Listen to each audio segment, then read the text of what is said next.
ক্যাটরিনা কাইফ, যার অন্যতম শক্তি তার স্ক্রিন প্রেজেন্স। ক্যামেরার সামনে তার চোখ ধাঁধানো অভিনয়, দুর্দান্ত নাচ আর স্নিগ্ধ রূপ, এ সব কিছুর কারণেই বি-টাউনে অবস্থান পাকাপোক্ত করতে পেরেছেন তিনি।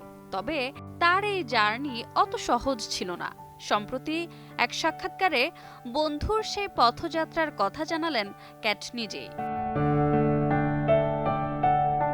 2003 সালে বুম সিনেমা দিয়ে এ অভিনেত্রী বলিউডে অভিষেক করেছিলেন, যা ছিল ফ্লপ সিনেমা। তারপর অনুরাগ বসুর ছায়া সিনেমায় মাত্র একটি শট দেওয়ার পর তাকে বাদ দেয়া হয়। এ নিয়েই এবার ক্যাটরিনা জানালেন, অভিনয়ের দক্ষতার অভাবে প্রায়ই তাকে প্রত্যাখ্যান হতে হয়েছে। তাই নামাস্তে লন্ডন সিনেমায় অভিনয়ের পর তিনি আশা হারিয়ে ফেলেন, এমনকি মনস্থির করেছিলেন মুম্বাই ছাড়ারও।